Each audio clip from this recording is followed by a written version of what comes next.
week, Sunday, we talked about just being gut level honest with God, being honest with Him, whatever it might be. You can see that I'm wearing another Brewers shirt, being honest. Man, Lord, when is normalcy going to come back that I can get out of the house and go to some baseball games that I love to do? Seeing another Brewers game or hanging out with my family at a baseball game. Being gut level honest with them. He knows what we're thinking and feeling, but He wants to hear it from us. And today we're going to talk about continually talking to Him. Talking to God continually is a concept that I think a lot of folks don't quite understand, or it's revolutionary to them. Something that you can continually talk to the God who created us, the God who gave us everything. And we're going to start with the passage in 1 Thessalonians 5:16-18. And it reads like this. Rejoice always, pray continually, give thanks in all circumstances, for this is God's will for you in Christ Jesus. Praying continually. You think about communication in general. In our society, we've gotten away from being able to communicate with others. When you can walk into your big box stores and go through the self-checkout and never have to talk to anyone. Or you can order your groceries online and go to the parking lot of the store and they'll bring them out to you, never having to communicate with anyone. Those are all good things, and believe me, I've used that self-checkout many, many times because I'm in a hurry. And I realized that I wouldn't get in the car and with my kids, and what have I modeled for them in communicating to others, trying to avoid people. And God is saying, don't avoid me. I want to spend all my time with you. I want to hear you all the time. This concept of, and I'm not sure where it came from, this idea of push, praying until something happens. Praying until God has answered your prayer. Praying until God has said, is giving you an answer, whether that's yes or no. And in today's day and age, and what we're going through, I'm not sure when you've heard of the new rules and what you might consider stricter rules over the next month here in Wisconsin. And praying to God, man, where is this coming from? Constantly continually talking to Him until something happens. Or until either He's answered your prayer with yes, or until He's changed your heart or your attitude. Just saying, Lord, I need something to change. Either you need to answer it, or I need to have an attitude check. And I need you to change that. This idea of continually talking to Him, pushing, praying until something happens. We see that in 1 Samuel, which is in an Old Testament, 1 Samuel 1, 12-14, and it reads like this. And she kept on praying to the Lord. Eli observed her mouth. Hannah, who was praying in her heart, and her lips were moving, but her voice was not heard.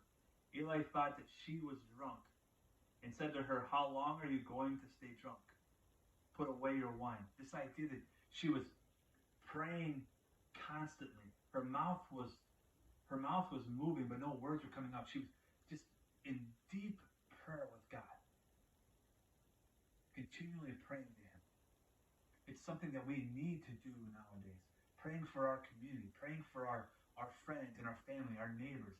That idea again that you'll hear me talk about often in these videos is that family to family. Family's family, we take care of family. Praying for our family. Praying to them. Pushing until something happens.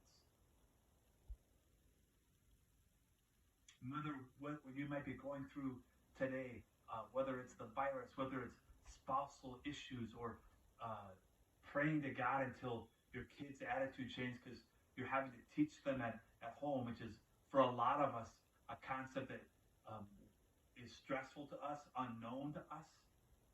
And we're continually praying to God to give us the patience for that, right? Or to change our heart attitude about it.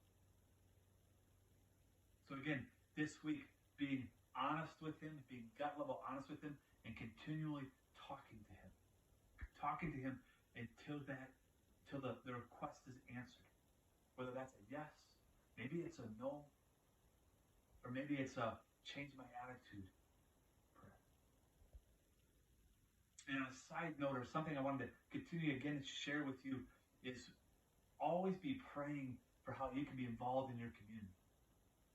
Praying to for God to show you where the need needs to happen. And sharing that with the rest of us. Saying, hey, I've heard there's a need here. Can we help?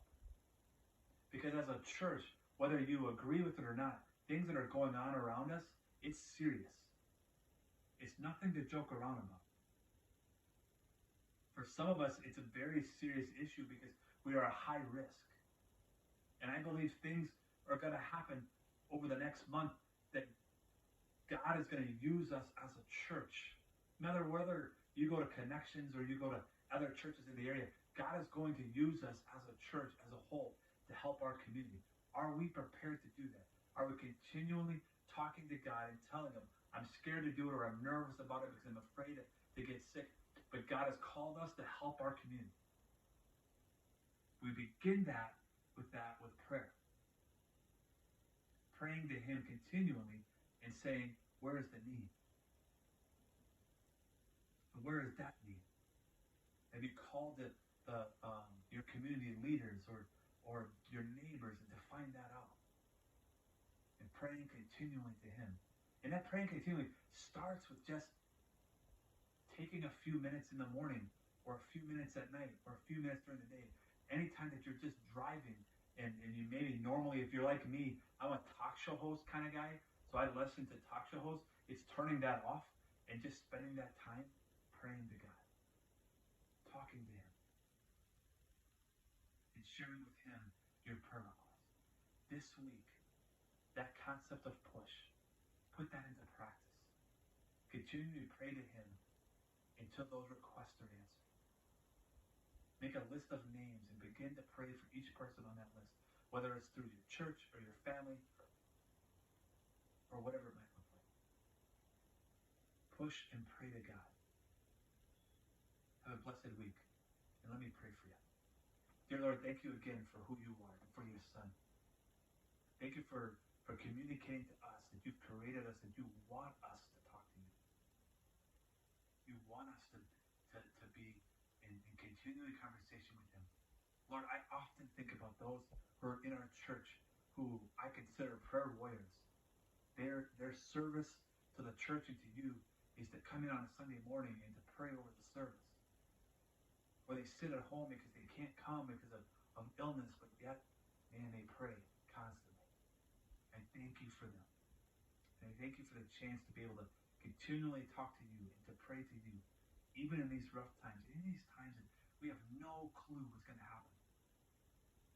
That we get the chance to share with you our hearts and our feelings. Give us wisdom in how to help our community. Help us to be able to step up when asked.